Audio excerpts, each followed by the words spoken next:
Olá, continuando do filme anterior sobre balanceamento de motores de combustão interna, nós vamos falar aqui e exemplificar alguns tipos de configurações de motores e como eles se comportam a respeito desse balanceamento primário e secundário. E aí a gente vai começar aqui com o motor de 4 cilindros em linha. A configuração natural deles é com essa defasagem de 180 graus. Dois pistões se encontram no ponto morto inferior e mais os outros dois encontram-se no ponto morto superior, conforme está mostrado aqui na figura. Nesse diagrama, a gente está avaliando aqui o balanço primário, e a gente sabe que o balanço primário, as forças primárias estão nessa curva de maior amplitude, e eu coloquei aqui na ordem de ignição. Então, o cilindro número 1, ele vai estar aqui no ponto morto inferior, como a gente está vendo. O cilindro número 4, também no ponto morto inferior, e o cilindro 3 no ponto morto superior, assim como o 2. Então, percorrido 180 graus, que seria um curso entre cada ponto morto, o pistão número 1 estaria aqui no ponto de começar o tempo de expansão, o 3 viria para cá e assim consecutivamente. E aí ele iria queimar nessa ordem, 1, 3, 4, 2. E aí a gente observa que os pistões estão nos locais de força máxima, um no sentido positivo, os outros dois no sentido negativo, e com isso a gente tem um perfeito balanceamento primário, né? Essa circunferência aqui, uma volta nessa circunferência, ela corresponde aos 720 graus das duas rotações no motor. Então, cada segmento vermelho desse corresponde a 180 graus e corresponde ao tempo de expansão ou tempo útil de cada cilindro. Esse aqui seria o cilindro número 1. Quando acaba o tempo útil, imediatamente começa do cilindro número 3, depois do cilindro número 4 e o cilindro número 2. A gente vê que o intervalo entre centelhas é perfeitamente angular, embora não haja superposição de tempos úteis. Então, continuando agora com a análise do balanceamento secundário do motor de 4 cilindros em linha, aqui na mesma posição do slide anterior, eles defasados de 90 graus, o 1 e o 4 no ponto morto inferior e o cilindro 2 e 3 no ponto morto superior.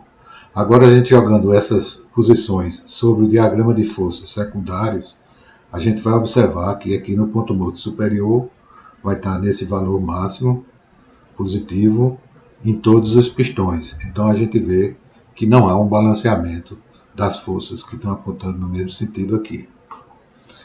E aqui nessa segunda imagem a gente observa todos os braços de manivela a 90 graus do ponto morto superior. Estão no meio caminho entre o curso, né? Que seria nesse ponto, nesse e nesse. E aí jogando também as posições no diagrama de forças secundárias, a gente observa que todos estão com o valor máximo da força secundária no sentido negativo, e aí a gente observa que há um desbalanceamento secundário presente do ponto de vista alternativo nesses motores de 4 cilindros em linha. Eu não mencionei ainda, mas as massas de contrapeso, elas são adicionadas ao virabrequim, elas aqui nesse slide estão muito mal representadas. Na verdade, elas são bem mais robustas, né? E elas diminuem as altas cargas nos mancais fixos, aqui, e também serve para absorver aquelas vibrações causadas pelo desbalanceamento primário e secundário dos motores. Agora nós vamos passar para o motor de 3 cilindros em linha, que a gente está vendo aí a visualização.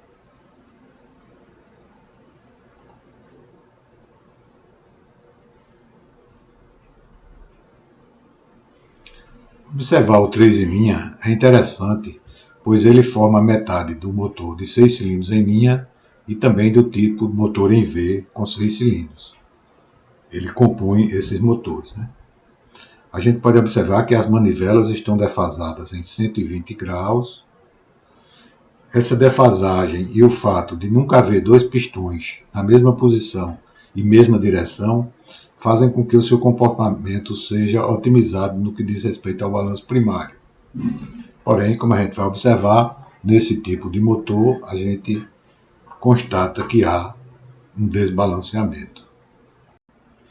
Bom, continuando a análise do motor de 3 cilindros em linha, observando aqui na circunferência dos dois cursos do motor, né, a gente observa que o intervalo entre centelhas é perfeitamente irregular, embora não haja superposição dos tempos úteis, e ao contrário de superposição, a gente tem um gap aqui, uma folga, em que não há a presença de um tempo útil. Isso compromete ao funcionamento suave do motor. Né? A suavidade do funcionamento é comprometido por esse grande intervalo entre tempos úteis. Né? Piora aí a absorção das vibrações. A gente observa também que há um desbalanceamento primário e secundário do ponto de vista alternativo, embora seja atenuado pelos fatos que a gente citou no slide anterior, e também há um desbalanceamento primário e secundário do ponto de vista rotacional. Para avaliar isso, a gente separa o motor pelo seu eixo de gravidade numa parte dianteira e traseira. Aqui fica só um cilindro sobrando, porque são só 3. E a gente observa que em determinado momento a força de inércia vira o motor para um lado, outro momento vira para o outro lado, e isso vai causar esse desbalanceamento do ponto de vista rotacional, proporcionando vibrações que não são muito desejadas. Né? Bem, então agora a gente pode estudar o motor de 6 cilindros em linha. Né? E a gente vai verificar que ele é o suprassumo do balanceamento, tanto primário como secundário, como a gente vai ver aí na sequência. Aqui eu anotei uma das mais utilizadas sequências de ignição, 153624. A gente observa que as manivelas também estão defasadas de 120 graus. Né? E essa defasagem permite uma superposição de 60 graus de tempos úteis. Né?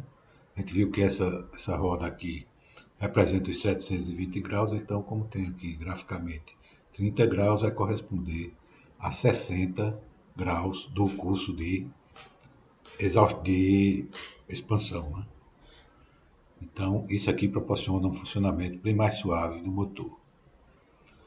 Ele vai ter o balanço primário e secundário perfeitos, como a gente vai ver aqui para frente. Nessa posição aqui, ó, nessa posição, se o cilindro roda nessa direção, nesse sentido, o primeiro e o sexto vão estar a 30 graus depois do ponto morto superior, então o primeiro e o sexto aqui 30 graus.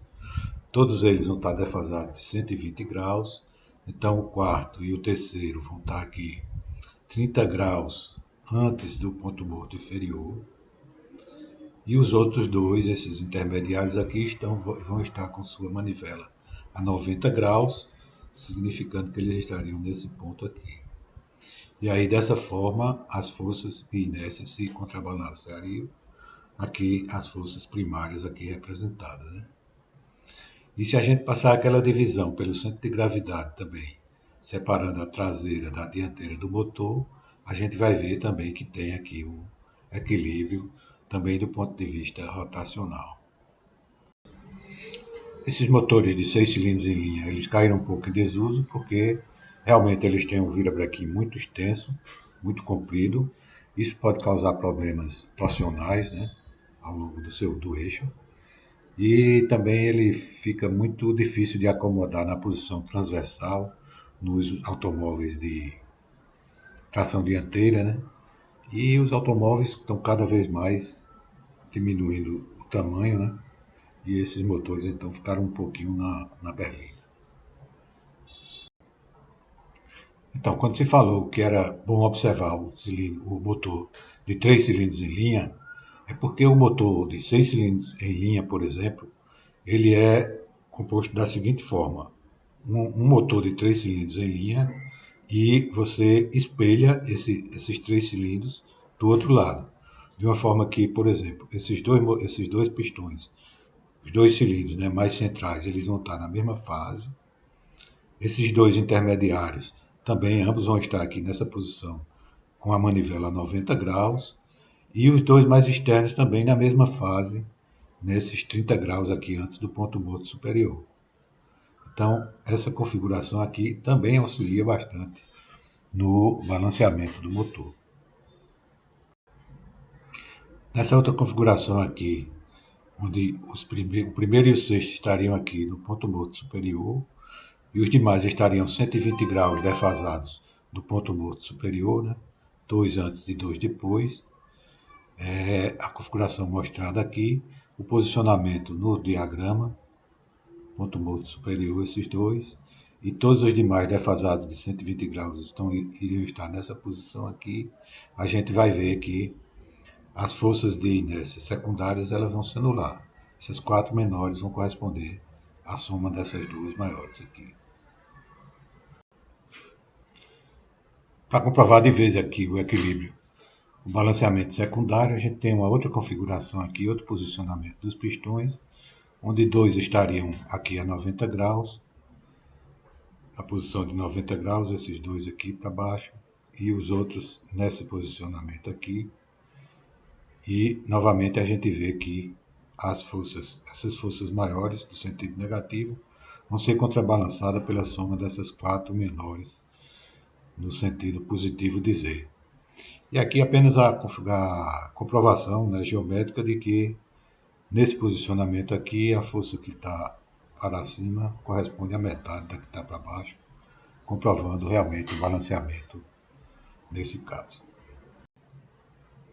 Aqui mostrando em um só slide os 3 tipos de motores já vistos até agora.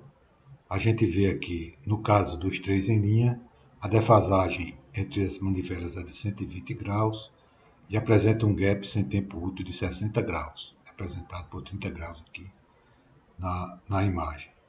Então, se a gente pegar 720 graus, que corresponde às 2 voltas, né, para fechar o ciclo do motor de 4 tempos, e dividir por 3 cilindros, então corresponde a 240 graus para cada cilindro. Subtraindo o tempo, o número de graus correspondente a um curso, que seria o curso de expansão, vai sobrar aqui então 60 graus de intervalo sem curso de expansão, curso útil. No 4 cilindros em linha, defasagem de 180 graus, fazendo a mesma conta aqui, subtraindo o curso, daria 0 de intervalo, não tem nem folga nem sobreposição. Já para o de 6 em linha, né, também defasagem de 120 graus, e a gente fazendo a mesma conta aqui, encontra um intervalo de 60 graus, onde há sobreposição de tempos úteis. E a suavidade do funcionamento ela vai melhorando à medida em que a gente vai aumentando essa sobreposição.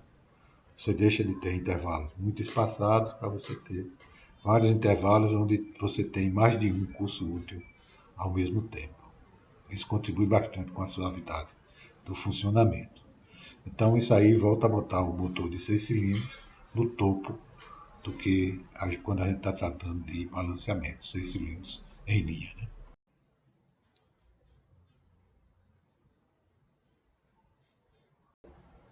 Bem, agora a gente vai falar dos motores em V, começando com os motores V6, 6 cilindros em V, formando entre os 2 bancos de cilindro um ângulo de 120 graus.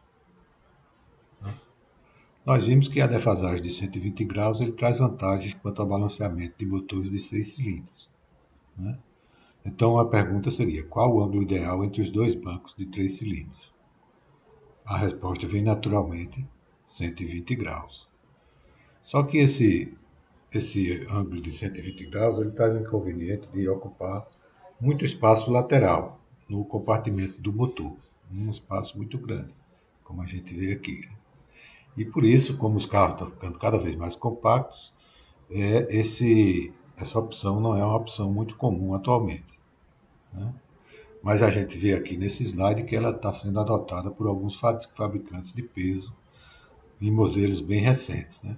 A gente pode ver aqui o McLaren Artura, apresenta um V6 de 120 graus. O Aston Martin Valhalla de 2022 também traz esse mesmo motor, assim como a Ferrari 296 GTB, com esse mesmo motor em V6 de 120 graus. A desvantagem é ele ocupar muito espaço lateral, mas ele permite, né, com esse ângulo muito largo aqui de 120 graus, que a gente coloque os dois turbos nesse vale aqui entre os bancos, né, permitindo assim uma melhor ocupação desse espaço maior. E também, como eles trazem um desbalanceamento, eles utilizam eixos de balanceamento, balance shafts, para compensar aquelas vibrações que nós estamos estudando. Bom, agora vamos tratar do motor de V6 com 60 graus entre o ângulo entre os dois bancos de cilindros. Se utilizar um virabrequim com 6 mancais móveis, ele pode rodar com a defasagem de 120 graus, proporcionando mais balanceamento. Essa defasagem vai ser produzida aqui na defasagem das manivelas, né? Porém, ia perder a compacticidade dele, né? Ia ficar um virabrequim maior e ocupar mais espaço. Utilizando o virabrequim com 3 mancais móveis, eles ganham bem mais espaço, né? Vai ficar mais curtinho e cada mancal móvel iria acomodar o suporte de o acoplamento de duas bielas, né? Então, ó, no motor V6, cada grupo de 3 cilindros que formam um banco produz forças desbalanceadas no campo rotacional e alternativo, que permanecem desbalanceadas no motor V6. Então é necessário o uso de balance shafts para reduzir a vibração. Para finalizar esse vídeo, vamos falar agora do V6 com um ângulo de 90 graus entre os bancos de cilindros. Esses motores são maiores e mais sujeitos a vibrações que os V6 de 60 graus. Muitos fabricantes utilizaram o projeto dos V8 a 90 graus, eliminando 2 cilindros e colocando virabrequim de 3 mancais móveis. É um artifício da indústria, né, que usa uma estrutura já consagrada e aí ele aproveita parte daquela estrutura para ter menos custos de produção dos motores, né? Nesses motores, metade dos cilindros tem intervalo de centelha de 90 graus e os outros 3 têm intervalo de 150 graus entre centelhas, o que proporciona bastante desbalanceamento e vibração. Alternativamente, você pode usar split crankpins, que seriam mancais móveis defasados de 30 graus, para permitir intervalos de 120 graus entre as centelhas, que dariam um melhor balanceamento. Balance shafts e contrapesos no virabrequim devem ser usados para reduzir as vibrações. Pessoal, inscreva-se aqui no canal, aperte no like se você gostou, balance o sininho para ficar ligado e não perder outros vídeos e até a próxima.